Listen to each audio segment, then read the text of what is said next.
boys and girls, good morning. Today we're going to learn how to use for and how to use since. When do we use for and when do we use since is a big question. Open your grammar books to pages 92 and 93 so we can answer exercises 1 and exercises 2. For can be used to measure a time span. For example, I have been talking for 5 minutes. So for is used to express or to measure the amount of time that it takes to do something. So the amount of time that I have been speaking is for 5 minutes. Usually when we use for, we have expressions like, we have number expressions, like for example, 5 minutes. I have been talking for 5 minutes. 15 years.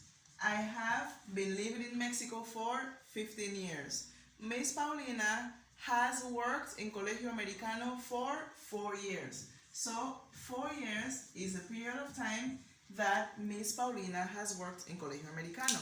So when we use for, we usually use numbers to specify the amount of time that it takes to do something.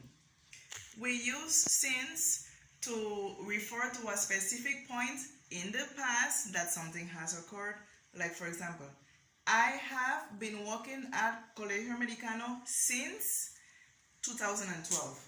So 2012 is the time in the past that I have started working in Colegio Americano. I began working at this period.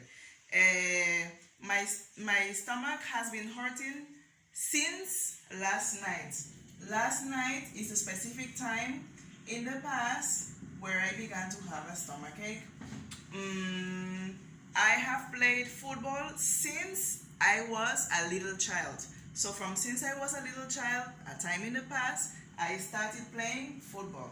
So when we use since, we usually refer to specific dates, like for example, 2008, it is in the past, or a specific day or hour in the past, since 11 a.m. Okay? Since 11 a.m.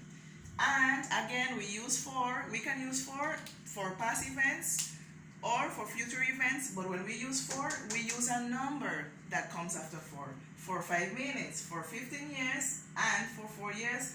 But when we use since, we are referring to a specific time only in the past. We only use since to refer to something that happened in a past moment. It can be this morning, it can be last night, it can be 11 a.m., but it's already past.